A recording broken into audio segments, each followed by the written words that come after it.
Madagascar. Located in the Indian Ocean and one of the world's largest islands, it is a land of stories and legends. It's also known as the Red Island because of the color of the earth. You'll be meeting Elysée, a botany student. She has a fascination for her country's national tree, the Baobab. The arid, hard-to-get-to territory in the south is where she carries out her research. Soloda is a Vezo, a group of nomadic coastal inhabitants. His village on a sandy spit of land jutting into the Mozambique Channel is completely isolated. He spent a few years away from his family, but his love of the sea drew him back. Gilles, a Frenchman, has been here for more than 20 years. An ardent nature lover, he has made his home in the foothills of the island's most beautiful mountains and has decided to reforest the valley where he lives. Jean Giono's book, The Man Who Planted Trees, really impressed me. I'd like these people to remember me as the man who planted trees.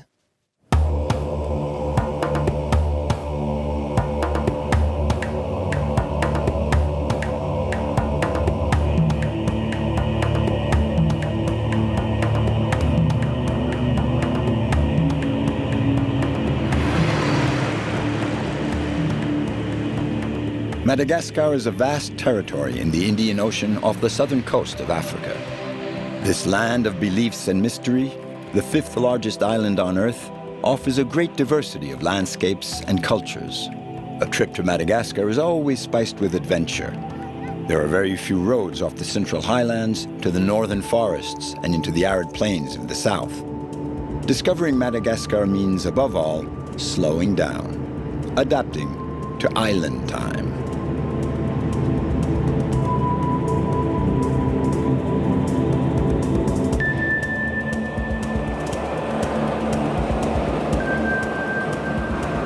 The National Highway 7 is the only route into the south.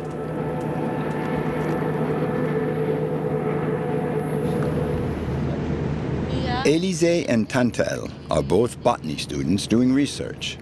They're off on a long trip to the Land of Thorns, the vast region in the southernmost part of the island. We cover hundreds, even thousands of kilometers to get there. At least we're doing it in a bush taxi this time. Sometimes we travel by ox cart or even by boat. It's an adventure every time. Elysée is doing her doctoral thesis on a tree that is recognizable at a glance, but which in fact is not very well known, the Baobab. The Malagasy here call it the Renala, meaning mother of the forest. The baobab is the object of many traditional beliefs about mother and child. Its trunk is straight and massive, its bark very smooth, and it has a tender heart. The baobab is the symbol of fertility.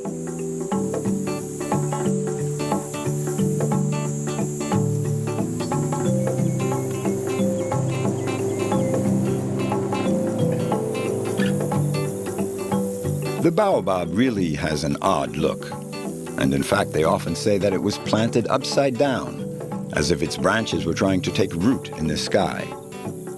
There's a legend that says, in the final days of creation, the gods realized that they had forgotten to plant the baobabs, so they just tossed them down from the heavens.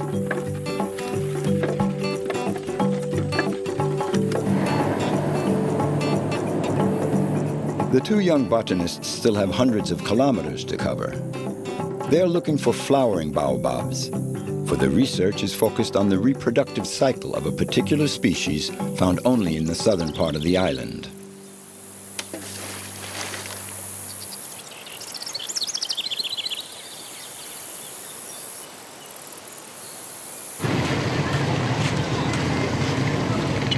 Toliara, the major city of southern Madagascar. Elysée and Tantel still have a ways to go. They left the capital 2 days ago and have crossed half the vast island with a single goal in mind: to find a baobab that is just about to flower. We think there's a sort of hybridization going on in the Baobabs. So I'm going to try and find out just how this hybridization works. Of the world's 8 known species of baobabs, this large island is home to 7, and 6 of those are endemic to the island. Some of them are hybrids, and Elysée is seeking to solve this enigma.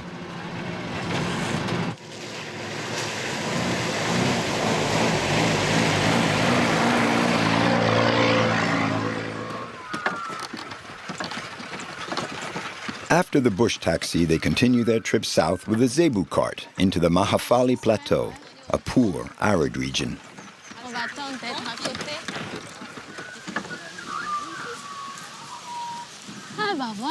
Here we go, just what we need.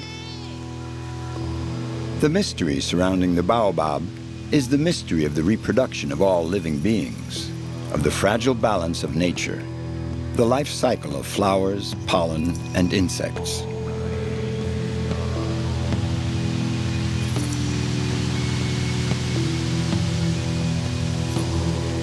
The baobab flower, an ephemeral bloom, resembles a wild orchid. It only blossoms once in the tree's lifetime for a few days, and only during the hot summer nights.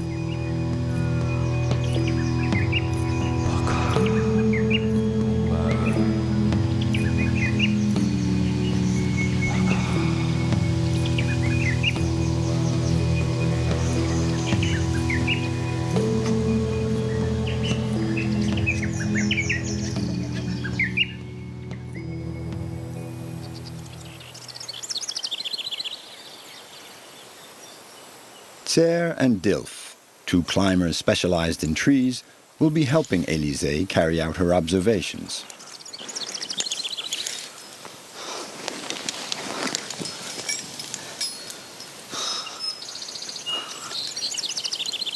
Now it's Élysée's turn to tackle the baobab. She has spotted flower buds that might bloom at nightfall about 15 meters up in the tree.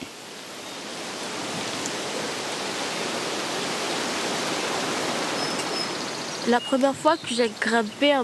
very first time I climbed a baobab, I felt right away that I was in my element. I was at home in the tree. I felt good climbing. I really felt good with everything having to do with the life of the baobab. And maybe I feel I was destined to study them after such an experience.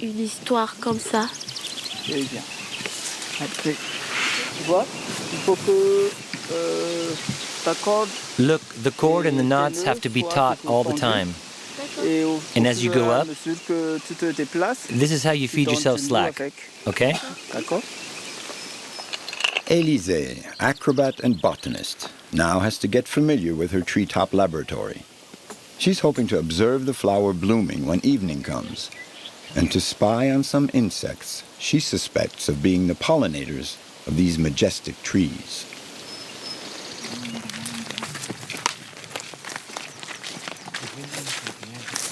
This parched land covered by thorny savanna and shadeless forest is the land of the Sakalavs, an ethnic group whose character has been forged by their harsh environment.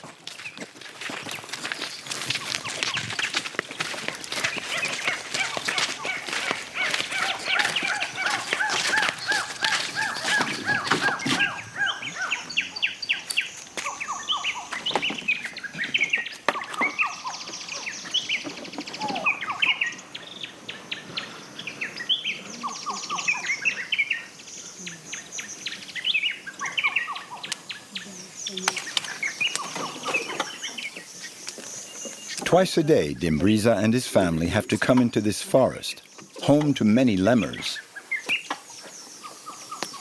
Dimbriza comes to collect nature's gift. This is his only riches, a baobab that he has transformed into a water reservoir, a baobab cistern.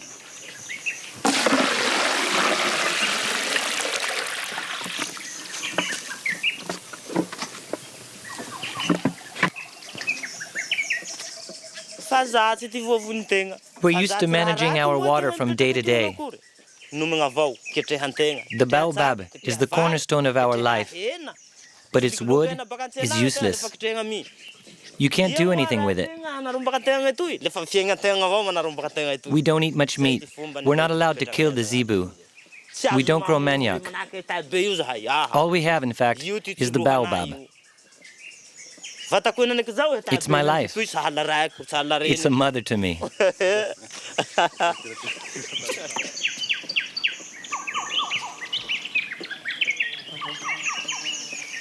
Dimbriza has hollowed out the tree trunk down to a height of 1.50 meters. This doesn't harm the tree and allows it to continue growing.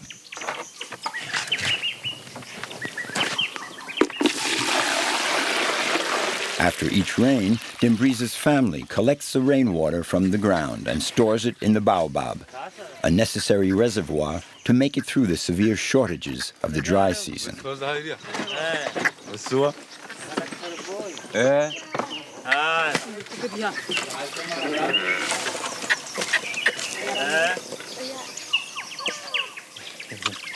Here, more than anywhere else, water is scarce, and so even more precious. On the Mahafali Plateau, finding water is a constant worry. The water from the Baobab cistern meets the normal needs of the whole family. This baobab takes the place of the zebu.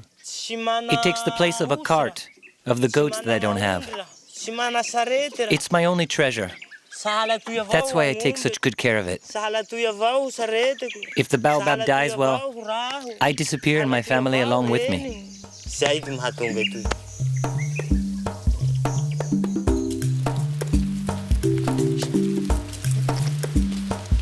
For 3 days now, the little crew of scientists and climbers have been camping in the bush at the foot of the trees. At first, the villagers were surprised by their setup, but now they've become a regular local attraction. One has to admit they are an intriguing sight.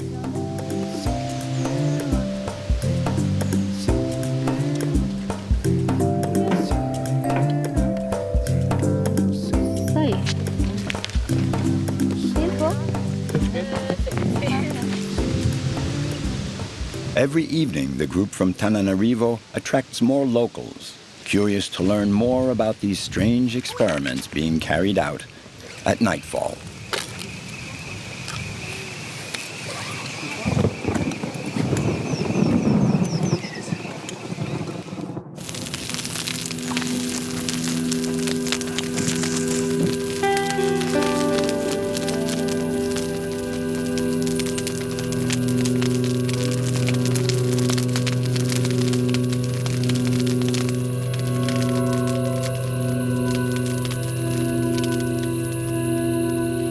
For a long time now, scientists thought that the only pollinators of the baobab were lemurs and bats.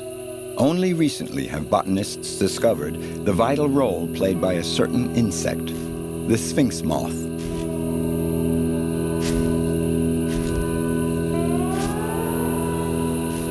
The sphinx moth is probably one of the insects that pollinate the baobab. We recently discovered that it is maybe the tree's main pollinator. Since it is a moth, it can easily carry pollen from one flower to another.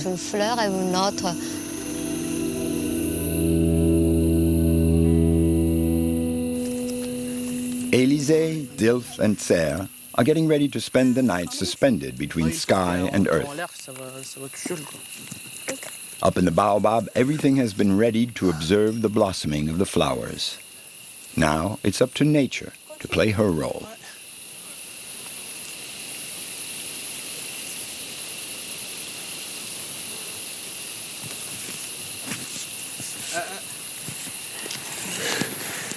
Je te laisse passer dans la fourche d'abord, parce qu'on ne pourra pas entrer nous deux direct. D'accord. C'est vraiment toute une expédition. It's really a whole expedition just getting to the tree at exactly the right time. But maybe that's exactly why I like this work. parce que c'est quelque chose qui est très difficile. This phenomenon is very hard to observe. You have to work at it. And maybe that's what I find important in what I'm doing. Très importante dans ce que je fais.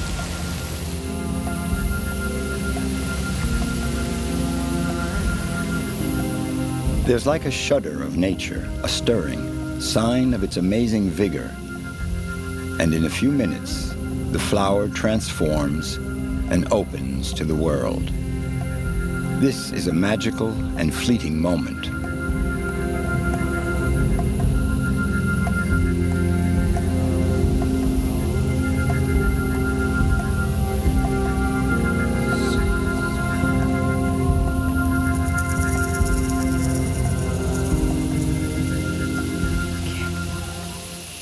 Madagascar est reconnu en fait. Madagascar is known for its very rich biodiversity. So if the baobab were ever to disappear, we'd lose a treasure. We'd lose our culture as well, and our identity, because the baobab is Madagascar. Élysée's research has just begun. She wants to learn all she can about the baobabs in order to protect them. No one knows how to tell the age of a baobab. These imposing giants of nature must surely be over 1,000 years old. Testimony to the island's rich biodiversity, the baobabs have centuries of Madagascar's ecological history engraved in their flesh.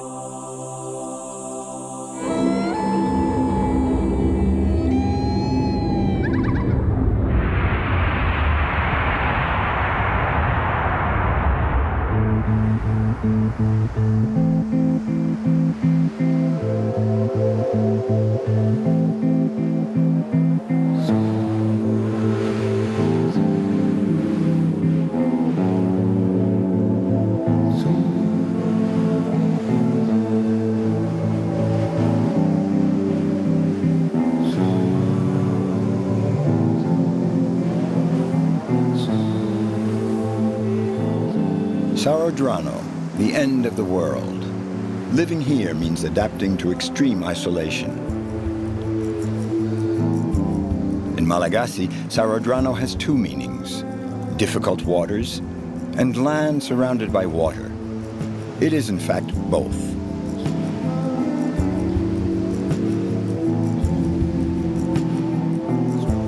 We're in a village of the Vezo, Madagascar's great seafaring people, the nomads of the sea.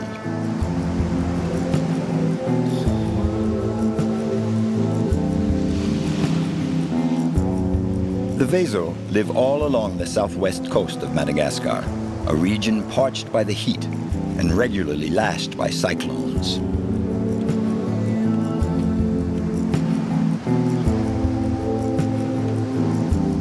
Right from its early settlement, Tsaranoro has turned its back away from the land and towards the sea. The village is located on a spit of sand that juts out into the Mozambique Channel. So the best way to get there is on foot or by the sea, which can sometimes be risky.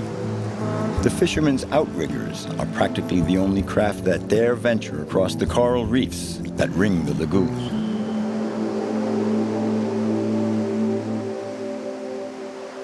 Coming into this village is like landing on an island.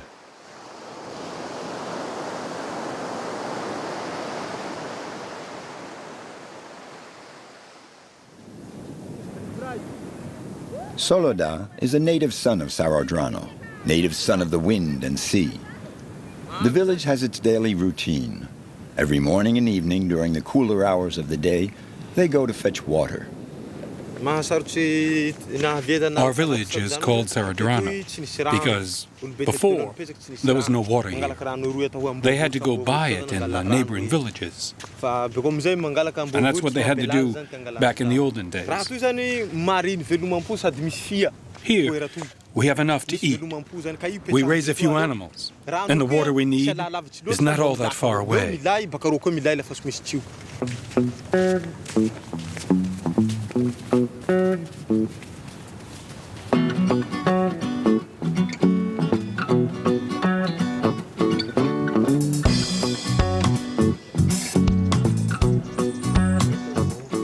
The Vezo live in a quiet backwater away from the bustling world.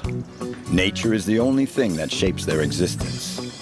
In spite of the rudimentary conditions, Soloda is quite attached to his remote region.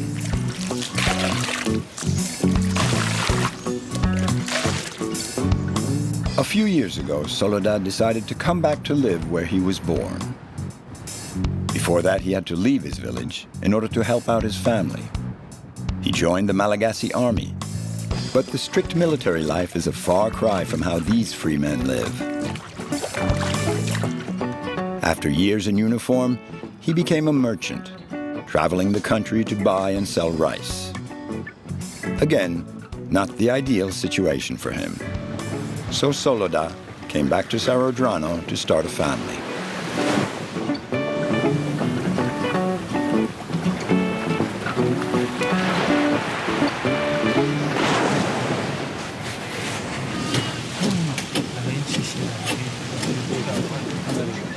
This is Soloda's family clan, 3 generations living in peace and harmony. Even though they are gradually becoming more sedentary, the Vezo have remained nomads at heart, as Soloda's father, the patriarch of the family, has always been.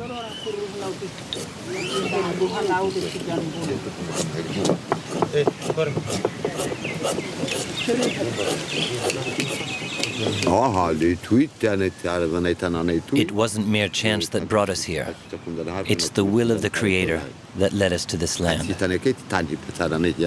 Before we were truly nomads, when there were no fish, we'd travel a long ways to find them.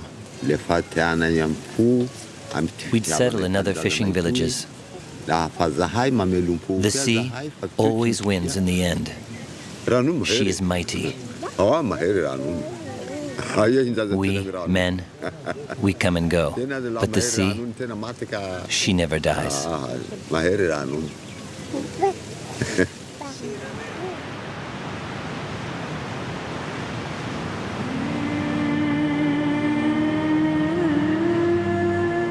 In the Vezo tradition, there is a single god of the sea. He is all-powerful over the environment. He protects all those who travel on the water. The cliffs that dominate the village are a sacred site, the final resting place of the souls of the ancestors.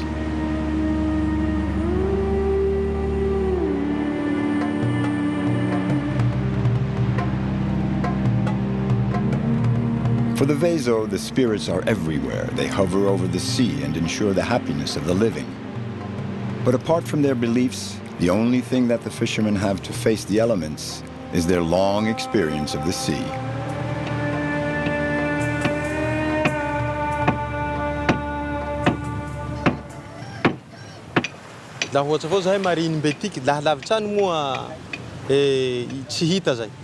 When there's a shipwreck, well, the whole village heads out in the boats to help.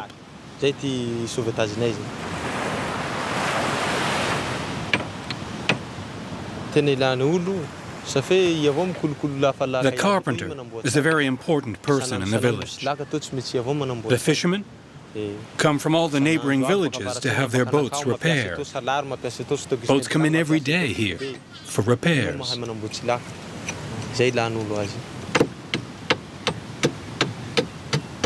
The lakas, the Vezo outrigger canoes, are surely identical to those used by their ancestors when they migrated here from Asia. The techniques used for constructing the lakas are a distillation of all these fishermen's sailing sense, the end product of an intuitive knowledge of the sea.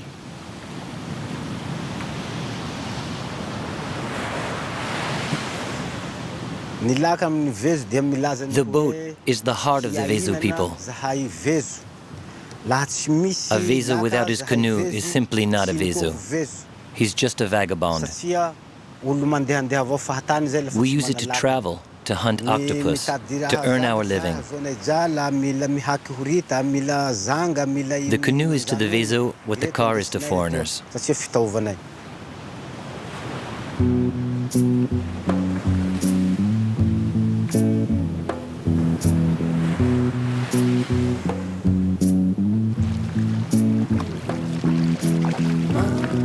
The elegant gesture of the Vezo.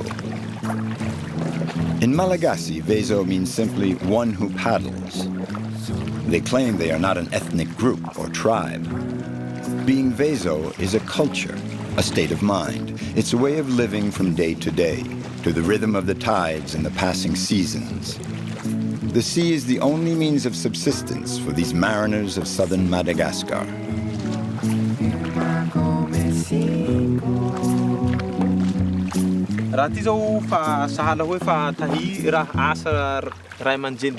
Parents teach their children to sail very young, whenever they have spare time.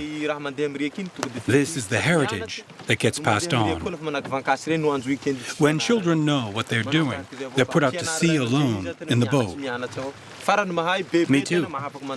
I'll teach my children everything I know about the sea, because the sea is the Vezo's Bible.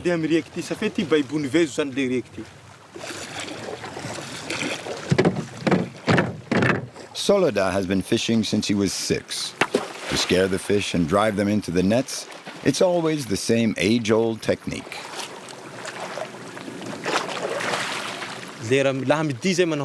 When I come back to the village at noon, I decide then whether I'll go out again in the afternoon. It all depends on the morning's catch. If it's still no good in the afternoon, I'll go out again at night for shrimp. And that's what goes on in a fisherman's head.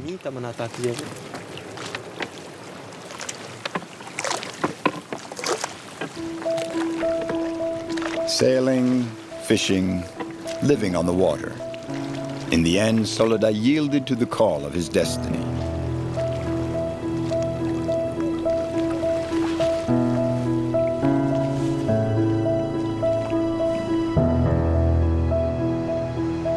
The Vezo don't do any farming.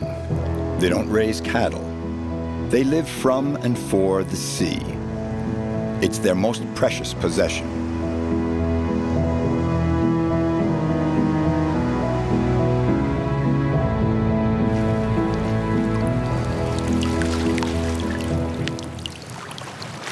They never work the land, but why not farm the sea? With funding from an NGO, Soloda and some other fishermen have set up a seaweed farm. They're hoping to sell their crop abroad to the cosmetics and food industries.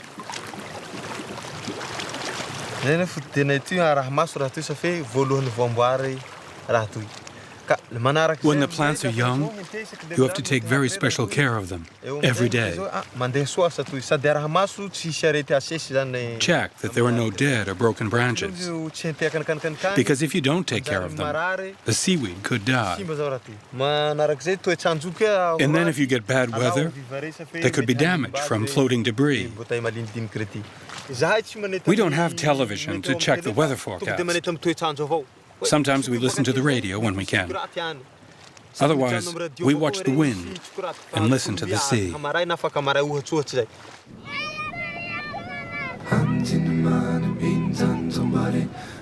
This is the very beginning of an experiment that could mark a turning point in these people's lives.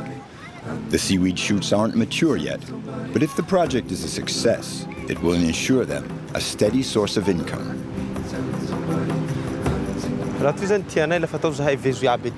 There's nothing here. It's untouched land.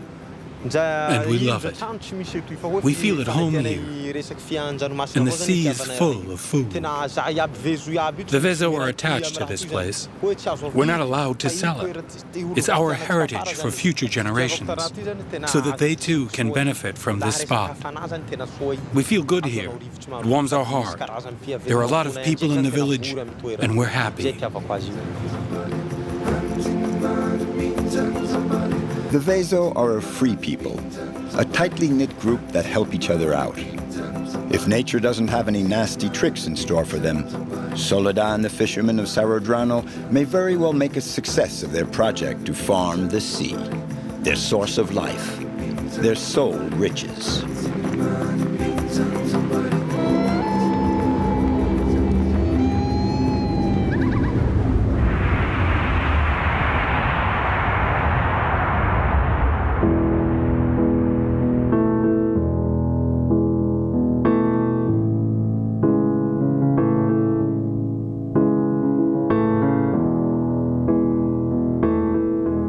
highlands in the center of Madagascar is a region where life follows the rhythm of the rice harvests.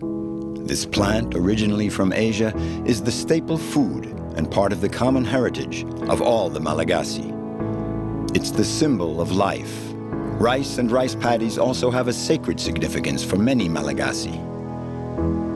At the frontier of the Central Highlands is another region, a mountainous lands inhabited by spirits, a land of peasants marked by the marriage of sky and granite.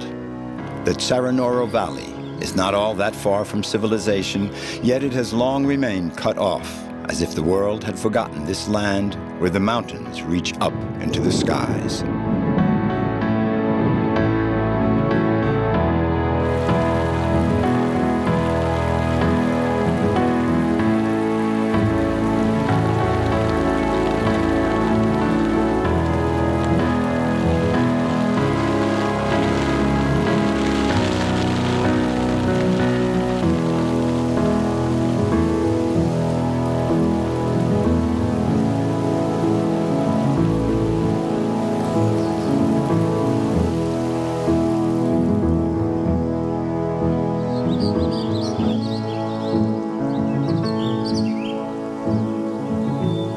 Gilles left his home in Marseille when he was 20, crossed Africa on foot, and lived in the Comoros Islands.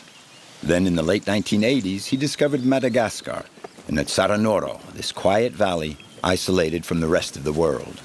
When we first came, we needed the four-wheel drive to get to the nearest large village, which is 10 kilometers away from the paved road.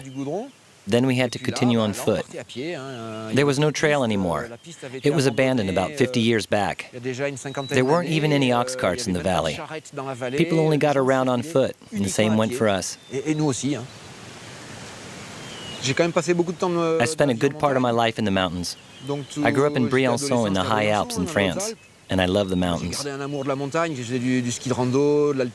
I've done a lot of cross-country skiing, climbing, kayak, some deltaplane. When I landed here, it was completely virgin territory. I think any climber would find this a paradise.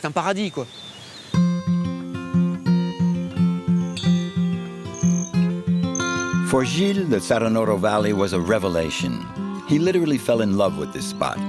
And ever since, this nature lover has been covering the length and breadth of the valley to satisfy his yearning for nature.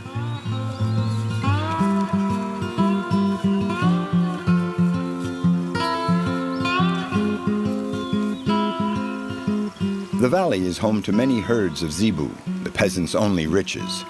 But these animals are often the booty of human predators, the dahals, zebu thieves who strike at night. 800,000 head of cattle are stolen every year. It's a serious problem for Malagasy cattle herders. Originally, it stems from a tradition. If you were a man and you wanted a wife, you had to steal a zebu at least once in your life. Now it's gotten out of hand. I don't know if it's a mafia, but there's a feeling of insecurity in the rural area. It's emptying the countryside. It's become depopulated because of this fear of rural banditry. It has nothing to do with tradition anymore.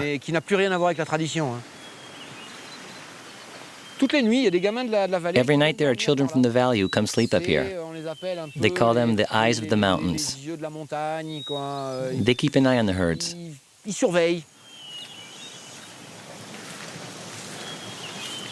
Following in Gilles' footsteps, we discover the valley, its history, and its scars. Wow, il se creuse celui-là. This is a lavac, an open gash caused by erosion. Mountain runoff that has been channeled to irrigate the rice paddies in the valleys gouges deep ravines in the earth. These gaping wounds scarring these bald hills are the grim consequence of deforestation. Nature is generous in Madagascar, but if we throw things too far out of balance, there will be negative consequences. Nature has her own defense mechanisms, but this is too much for her to handle. There's digging, erosion, and it's hard to undo. Phenomena like this are hard to control.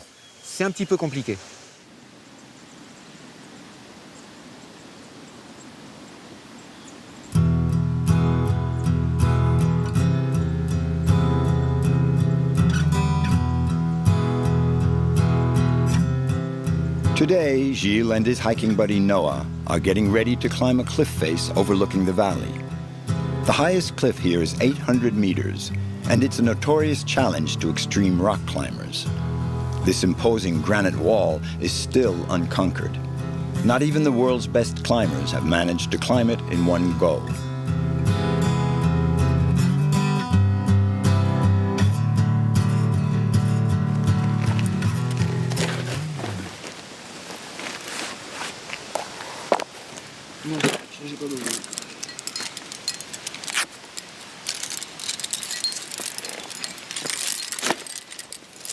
Gilles and Noah don't take themselves for champion climbers. They opened and equipped a much easier climbing route.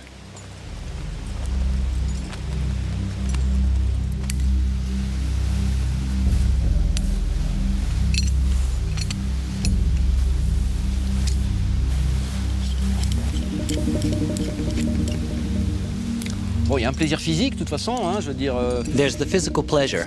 Climbing can be very physical. There's the pleasure of the gymnastics and the movements on the rock. Gestuelle sur le rocher. Then there's the idea of pushing yourself. The little athletic challenge. Can I do it? Yes, I can. No, I can't.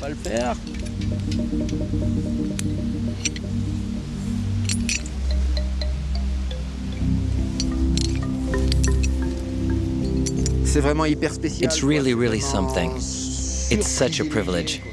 You look out on the valley and you're the only one out there. So peaceful. You're so far removed from civilization. You won't see a single telephone pole, a single road. Maybe 2 or 3 cattle herders, but you're really alone in the mountains. You can come and go as you please, and there's absolutely no one you have to answer to.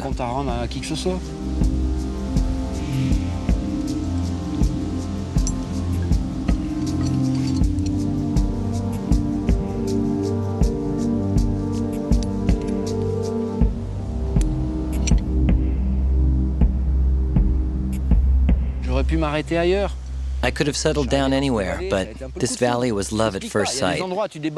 There's no rational explanation. Some places on Earth, you just feel wow. You get this vibration. It really hit me here. I said to myself, that's it. I found my paradise. I'd wandered a lot, and here I thought, really, this is perfect.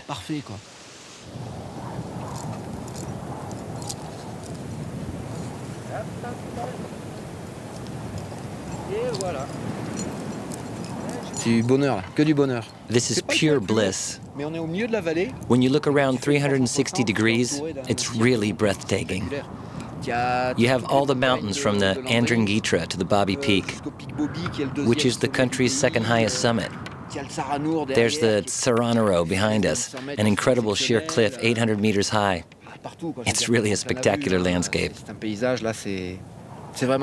One of a kind.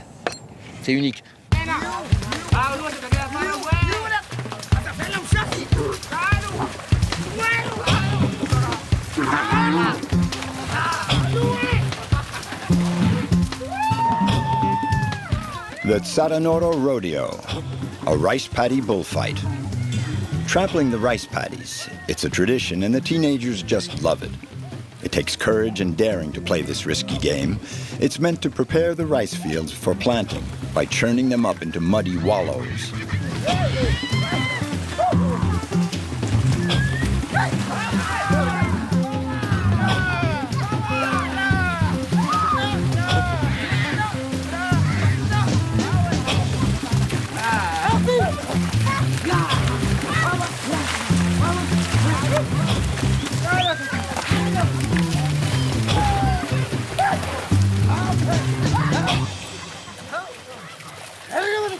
You can never tell when an accident might happen. If something goes wrong, we just have to tough it out. Accidents happen with the zebu mainly when you don't follow the advice of the adults. They tell us to watch out and to always be alert. This valley used to be nearly all covered with forest. Slash and burn farming has had devastating results throughout the vast island. But out in the countryside, there's no other solution but to burn off the brush to regenerate the soil.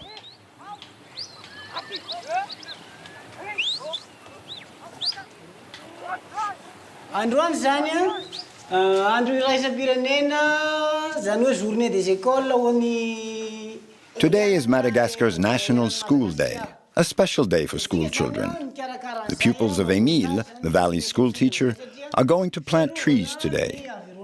It's not merely a symbolic act. It's a concrete gesture in favor of the environment.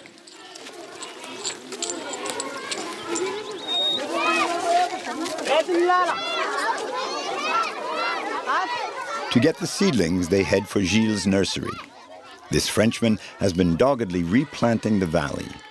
For him, it's a way to connect with the villagers and the mountains where he has chosen to live.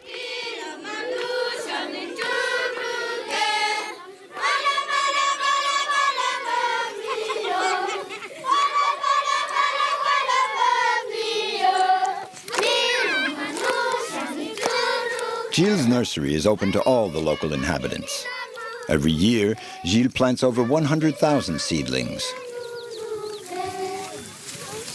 Ça va? Ça va? Ça va et vous?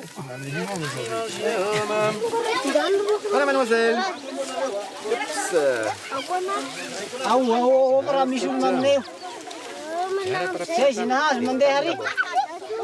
Si on commence pas à travailler avec les We simply work with the kids. The adults won't change. It's too late. So every year at the same time, the children come and plant trees. When they're grown up, when the rains come, they'll continue to plant on their plots of land and little by little get the forest back into shape. Arranger un petit peu la forêt, quoi. Throughout the island, school children devote 2 days a year to their natural environment. The school in the valley is a green school, sensitive to questions of agriculture and ecology. The school program is designed to stem the rural exodus. The whole philosophy is directed at getting the school children to consider making a life for themselves right here in the valley. And this is Gilles' goal as well. To that end, he has founded an association to reforest and protect the Tsaranoro Valley.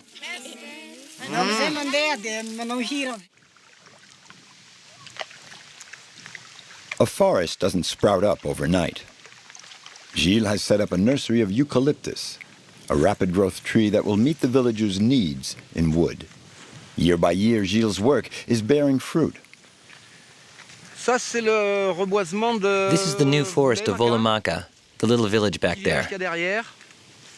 The villagers did that. We planted 3,000 trees on a few acres of land. These saplings were planted 12, 13 months ago. And now in a few years, the villagers will be able to use the wood. Like that older stand of trees we planted 12 years ago. If we hope to reforest the mountains, the people have to be able to meet their needs in wood. We can't demand that they stop cutting wood just because cutting wood is bad. We must replace the wood they're not allowed to cut.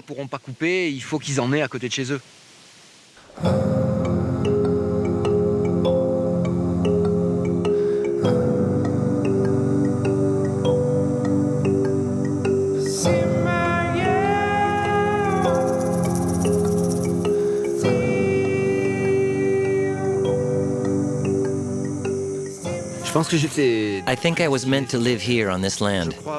Deep down, I believe I was destined to live here. Not just here in Madagascar, but here in this valley.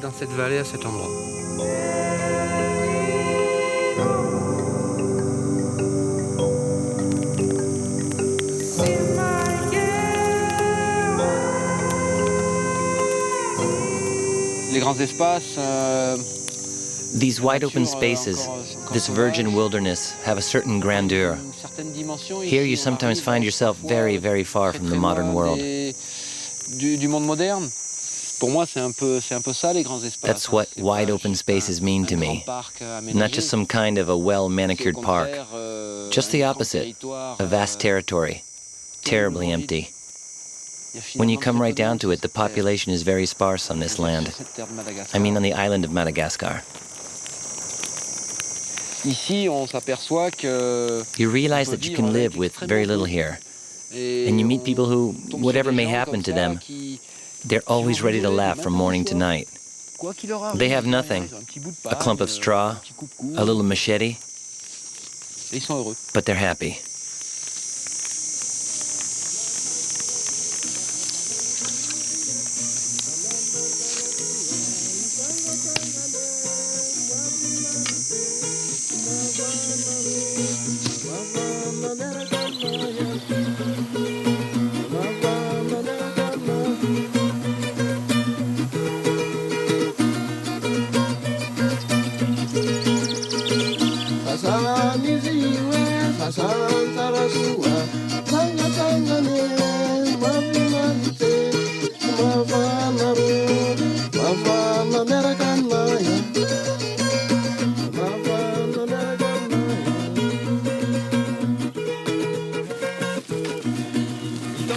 Operation Tree Planting. At dawn, Gilles heads up the hill. It's the rainy season, time to plant. Over the years, Gilles has formed a crew of planters, a group of villagers won over to his cause. They plant young seedlings and also use Gilles' own particular technique. These balls are seeds coated in a mixture of dirt and zebu dung. The results are kind of haphazard. 15 to 20% of the seeds take root, but that's not the most important thing. These hills are extremely bare. They've been ravaged. Even planting a tree, a little seed, is already something. My little association can't reforest the whole valley, all of Madagascar, the whole planet. We're trying to set an example. Look, we're planting. Just wait 2 or 3 years and you'll reap the benefits. There are trees that are beginning to bear fruit. So there are concrete results. On the road we replanted, when it's hot, people walk under the new trees. They stop and rest in the shade. Ils commencent à voir un petit peu les effets positifs de la chose. They're starting to see the positive results. Erosion is starting to diminish. So we hope that by showing the people what action to take and what it can bring to their land, it will convince them to reverse the tendency, which is still to clear the trees to make pasture land.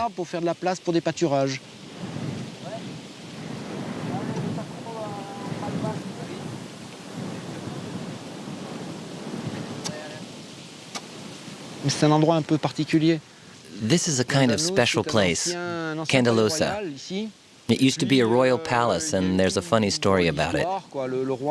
The king was cruel with his subjects, so the subjects reacted towards him like one does with an abusive king. Well, they didn't decapitate him because it's taboo to draw royal blood here in Madagascar. They suffocated him. They suffocated him with bananas.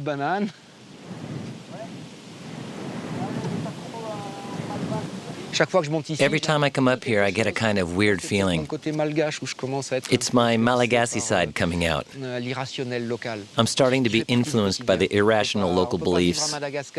You can't live here without assimilating a bit of the mysticism, the magic. You just can't. It's an integral part of life in Madagascar.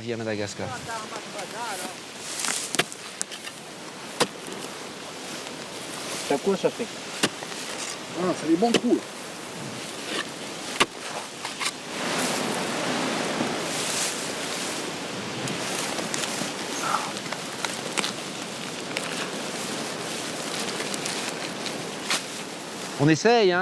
It's not easy. It takes 2 hours to hike up, so there's no way to bring water here. We have to give the trees the best conditions to start with, and then we wait and see. Voilà, on verra bien, hein.